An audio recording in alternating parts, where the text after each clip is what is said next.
Your Excellency, thank you very much for joining me this evening on Times Radio. We're on the eve of Holocaust Memorial Day. What do you make of this year's theme, Ordinary People? What does that mean to you? I think, first of all, it's a very good and strong theme, because sometimes we want to distance ourselves from the Holocaust horrific events and to say it happened, like a very famous author, we call him Kazetnik. He said it happened, people say it happened on a different planet, but it actually didn't happen on a different planet. It happened here in Europe. And we need to understand it happened to ordinary people, by ordinary people.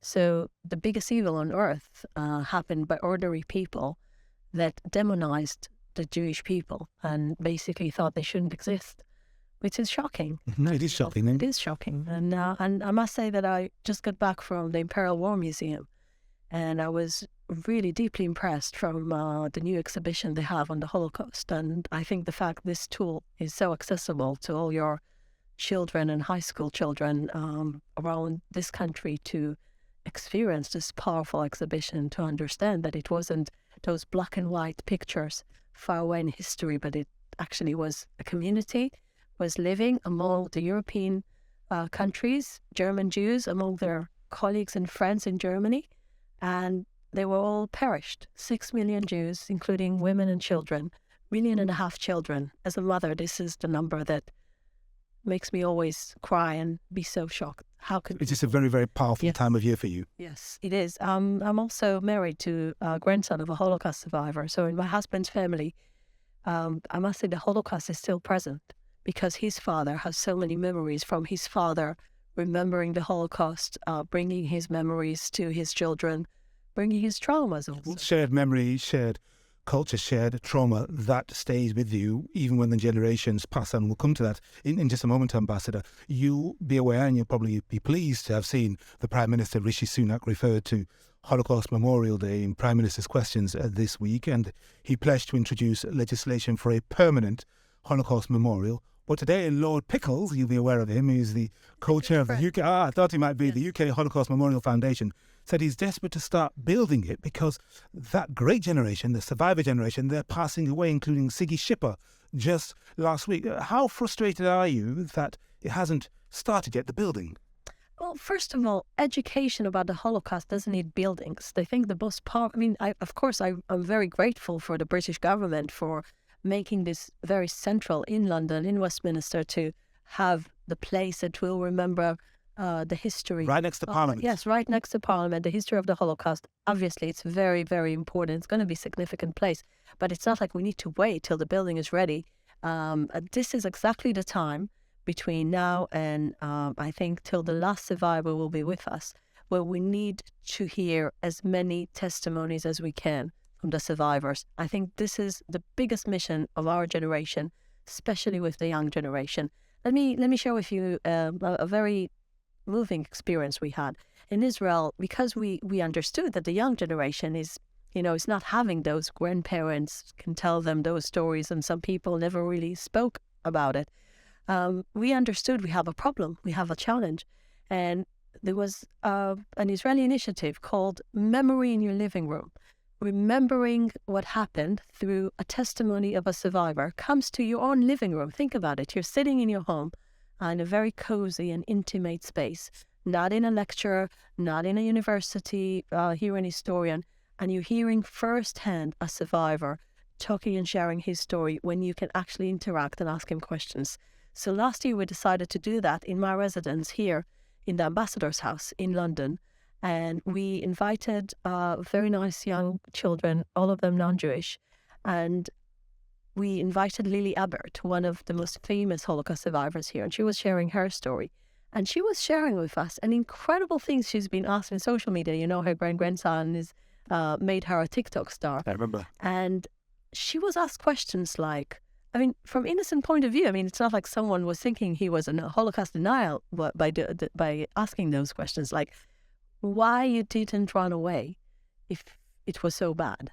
Or questions like, she went to Auschwitz and she was sent to Auschwitz, and why did you choose this specific camp, as if it was, a luxury camp to choose? So altogether, she realizes how much there is ignorance out there and how much we need to educate. Well, this is the whole point, isn't it? And this is why Holocaust Memorial Day has been there since 2000 or 2001 post the Stockholm Declaration.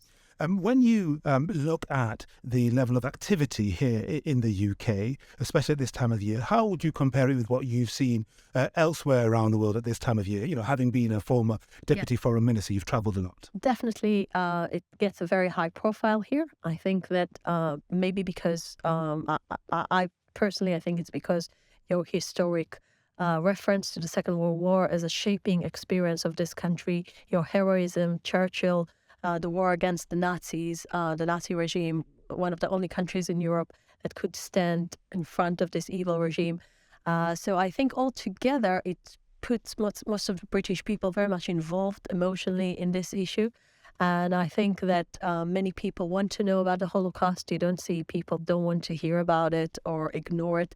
But obviously, I'm saying again, this is a young generation issue. Well, absolutely, yes, indeed, because, I mean, we look at the level of knowledge here compared to, say, the Netherlands, where it's been reported today, something like 24% of Dutch over 40s believe the Holocaust is a myth or exaggerated. This is a real... Or in Poland, the big CNN survey from 2018, Comrade survey, something like 32% of Poles aged 18 to 34 had never even heard or barely even heard of Auschwitz Birkenau, even though it's in their own country. Now, how worried are you about that? I'm very worried. And I think those are the things we're concerned about when we won't have survivors to tell their stories.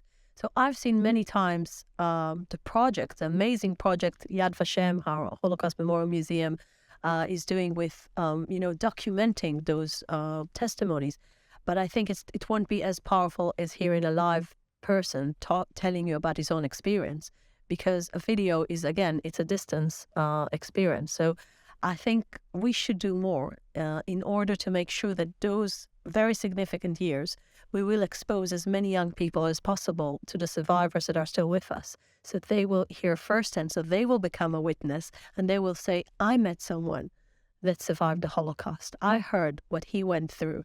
And I think that later on, when we will be in a world with no survivors, we'll be in a different place. But as long as we still have the survivors, it should be the first mission to expose the young generation to as many survivors as possible. You think one thing that those who want to keep the memory of the Second World War Holocaust of the Jewish people, gay people, disabled people, and those who are of mixed race in Germany, because this happened too, there might be greater efforts to raise the profile of successive genocides.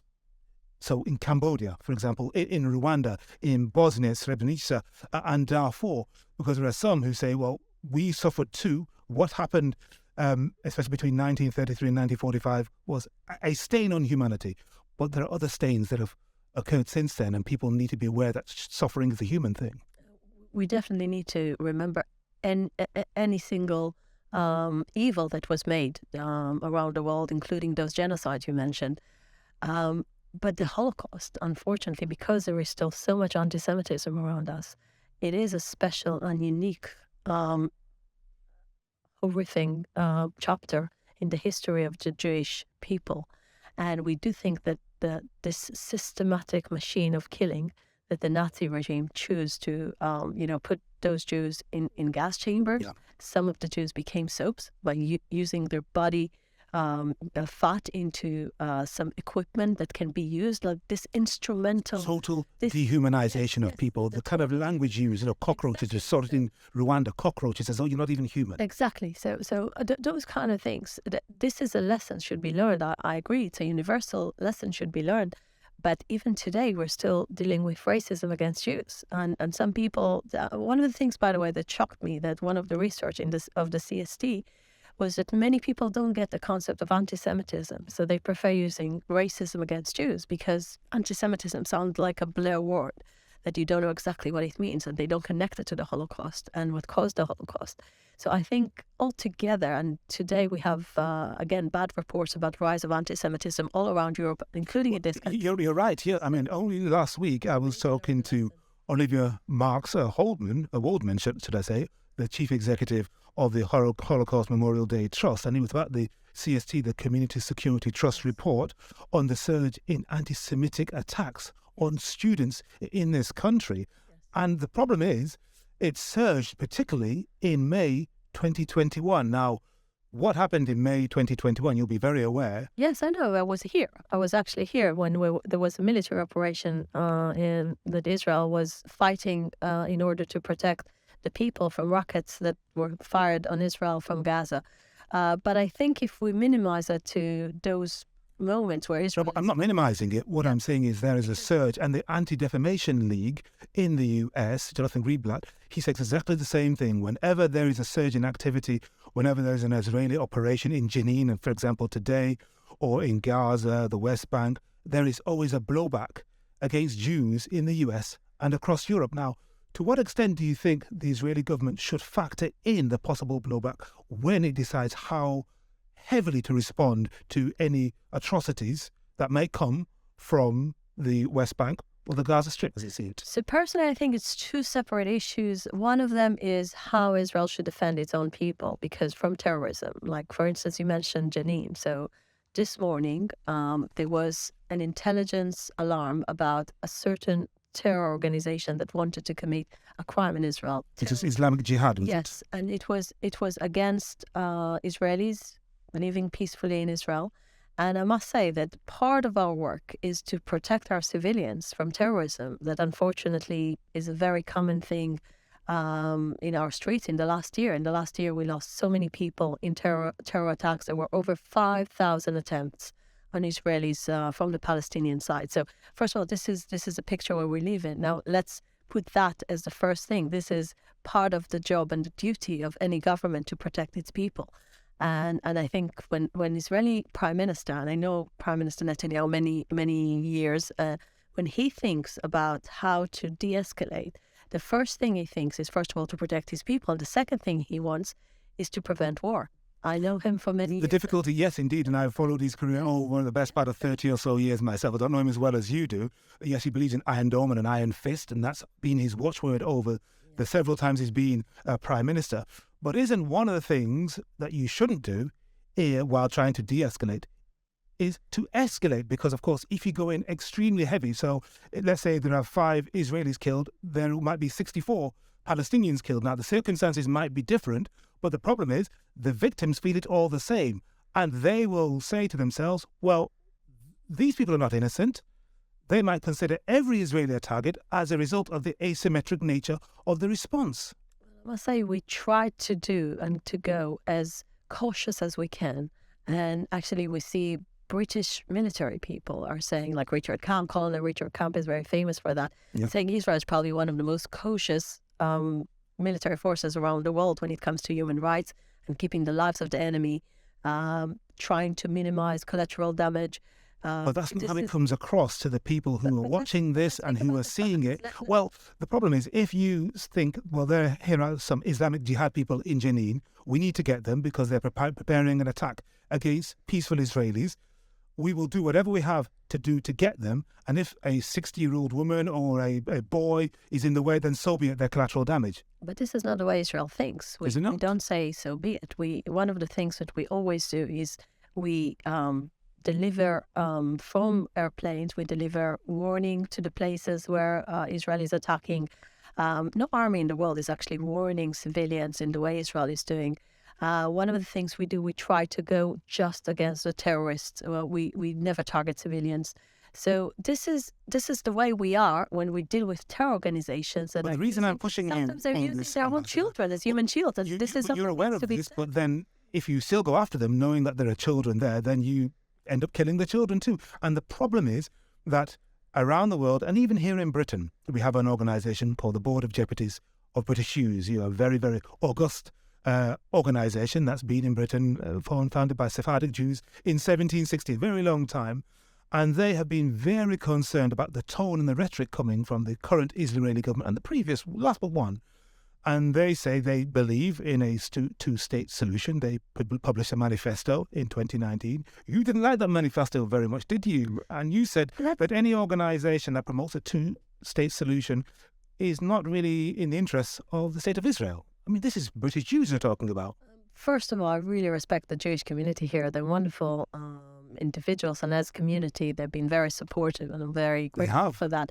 But of course, different people can have different opinions, but the truth must be said that all Israeli prime ministers in the last 25 years outreach to the Palestinians in order to bring them to a negotiation.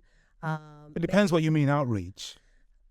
They were willing to negotiate together with many American presidents were involved. Your own prime ministers were involved many years. So I think with the shift that we are going through in the Middle East, with the Abraham Accords, that more and more Arab countries today are happy. So Bahrain and Bahrain, Morocco, UAE, the Gulf countries. I must admit, they became my best friends here in the UK, the ambassadors, and I find it exciting, the fact that our people love to visit each other and visit our countries. So war and peace is possible between Israelis and Arabs.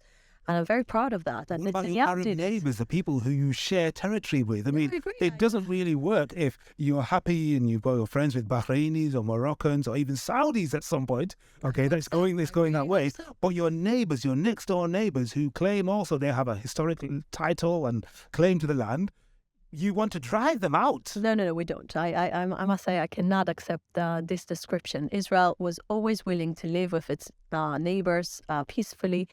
It's in our independence declaration that we call to all Arab nations to come and have peace with us. And I think every single prime minister was committed to that. The first peace agreement was actually signed by Menachem Begin, who was a Likud leader. And, with the patch? Yes. No, it wasn't with a patch. It was Moshe Dayan with the patch. But Menachem Begin was Likud leader. But anyhow, he was the first one to call to an Arab leader like Anwar Sadat and to say, we need to have peace. No more bloodshed, was said by the Egyptian leader in the Israeli parliament. So all I want to say is this is in the very heart of Israeli values to go and pursue for peace. But the problem is sometimes when you're dealing with a refusal from the other side, you cannot impose the idea of peace on the other side. You need to have two sides coming to sit, to negotiate, and to think about better future to our children. And I must say that I don't think there is any Israeli prime minister more committed to achieve more peace than Netanyahu, because Prime Minister Netanyahu said... That will shock a lot of people, that statement. I will tell you why. Really because he said that I'm saying something he used to say in the past and people didn't believe him. He said that the only way to achieve peace with our neighbors, the Palestinians, will be through normalization with the Arab world. Many people thought that there is no way Israel will have peace with the Arab world without achieving first peace with the Palestinians. So he said this is the other way around. If we will have peace with the Arab world, the Palestinians will follow. Well, the question is, what will the next steps be? Very much committed to that, but he's also committed to our security. Well, of course, as any prime minister has to be, and as any president has to be, but if he's so concerned with peace and reaching out and not being iron fist and all of that, then why would he have as his national security minister Itamar Ben-Gvir or finance minister Bezalel Smotrich from religious Zionism? I mean, that sends out the very wrong signal, especially to Israel's backers, including here in the UK. Let me read to you a quote from Sir Michael Davis, the former chair, you'll be aware of him, of the Jewish Leadership Council, former chief executive of the ruling Tory party. He said this in Jewish News earlier this month. Diaspora Jews concerned about the Israeli far right should raise our voices more than most of us have previously been comfortable doing. Diaspora communities need to be clear. We are facing a crisis for the Jewish people. Now, he voted in the last election, so he's not some out-of-touch British Jew. He's very engaged. He believes in Israel. He's a Zionist, but he wants fairness, and he's worried about the presence of some of these extreme figures in the Israeli government. I think that for many years, many people thought Menachem Begin was extremist. They even called him terrorist, but he was the man that achieved peace with the biggest Arab nation in our region, which was Egypt. So all I'm saying, this perception is absolutely wrong, because the person who's leading the government is Benjamin Netanyahu, who's been around for 30 years. Yeah. Everyone knows his policy. Actually, his record is that during the time there were the fewer casualties from both sides, the Israeli and the Palestinians. Well, there was very little progress in terms of the peace process, and it's on life support. It's virtually dead. You know something? On his tenure. We had many left-wing leaders at the last 30 years. It's not like Netanyahu being in power all the time. Most of the time. He lost election a few times, and during the time he lost election, we had left-wing leaders. Just lately. Well, you might say they were trying to repair the damage. Just lately, we had Lapid, who's famous to be a left-center leader, one of the most diverse governments Israel ever had.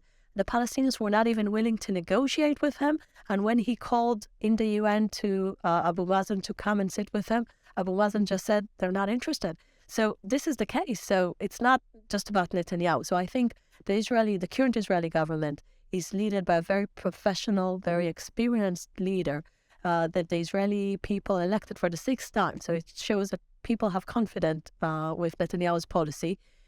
He was chosen, and this what he always said about his main agenda, who's fighting Iran, radical regime, as we see the killing in the streets of innocent women and children, something that we all want to stop by this brutal and cruel regime. He was elected to fight cost of living, just like here. This is an issue in Israel. And he was elected to bring the feeling of security back to our streets after a very, very tough year of terrorism. But how secure can Israelis feel? How comfortable can diaspora Jews feel? They who look to Israel as the home, and they have the right of return. When they see clips of some of these ministers I'd mentioned going around waving guns, shouting terrible things, saying, we're coming for your home. These are the kind of things, yes, these are the kind of things that we've seen. And these are the kinds of things that don't instill confidence. The continuous expansion of settlements, and it gives people the notion that essentially you don't want to live next door to your neighbours who have lived there thousands of years as you have. And how can people accept that? I'm saying again, I could make a joke as an ex-politician, yes, that for many years... I think I'm still a politician. No, I think I'm ambassador, and I'm definitely representing the big spectrum of Israeli people. I think that for many years, watching our parliament, there are always people that people disagree with. And I must say that if you had to protect every single politician in your parliament, you would have probably weren't able to do that, because you agree and disagree with some people, and you like some people, you don't like other people. So I can only speak on behalf of the big Israeli democracy. The big Israeli democracy has had right-wing governments, left-wing governments, center governments, unity governments. But the big Israeli story is that the Jewish people deserve to have their homeland safe. And I think this is what Netanyahu stands for. And if we connect it to the first issue we started with. Absolutely, let's do that. I think that Netanyahu, as a son of historian, I just read his book, by the way. It's a great book. He wrote his own biography. And one of the things he's writing about, his father exploring anti-Semitism in the past, and his father inspired him with his historic notion and historic perspective. So I think we need to learn from history. And one of the things we need to learn in this day is the importance to have a safe, secure, and a strong Jewish country and Jewish state. And we all need but also at peace with its neighbours, including the neighbours who live within and next door. Absolutely. We absolutely agree. But in order to do that, we need to fight the extremists that want to destroy peace. But so long as in fighting them, you don't act as a recruiting sergeant for the extremists. You've talked about the ISIS-type mentality in the Palestinian community. But when you go guns blazing into Jenin or Ramallah or any of these places in order to get 2 or 3 people and 30 or 40 die as a result, then of course that's a terrible recruiting sergeant for those who would be extreme and those who tell Mahmoud Abbas, Abu Mazen not to negotiate, otherwise you'll look weak. That he's going to start listening to them instead of the partners in peace that you want to be. I think there is no doubt that if you will make a poll around Israelis, everyone wants to have peace, and everyone will tell you that in order to achieve peace, you need the first pillar of peace should be stop terrorism. So this is what we're doing. We're fighting terrorism, just like your government is doing. So I want to conclude, just because for the sake of the memory of the 6 million Jews that were perished, I think this day is reflection about how we educate the young generation.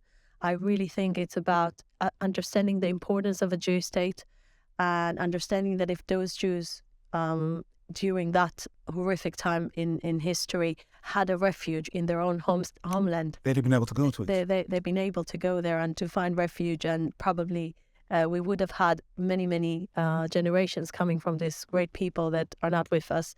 And this is our duty to tell their story. And this is our duty to fight denial of Holocaust. This is our duty to fight distortion of truth. And I would like to quote, we had a very, very moving ceremony in the FCDO. And Manfred Goldberg. The Foreign Office. Yes, the Foreign Office, yes. And the Manfred Goldberg was the survivor, was giving his testimony. And he said something that I think we all should think of, and I will leave that to everyone to reflect. He said that the most horrible thing he thinks today is the fact that social media has more power than Nazi propaganda. And he said it's something that the Nazis could have just imagined, this powerful tool that has so much fake news, so much fake history inside, and we all should explore the truth and not be based on those fragments of knowledge and fact that are coming from social media, and to see how we can use those tools just to the benefit of exposing truth and not exposing denial of the truth. Learning from history. Yes. It's all about saying never again. Again, yes, never again. Exactly. Ambassador, thank you very much indeed for Thank you joining very us. much.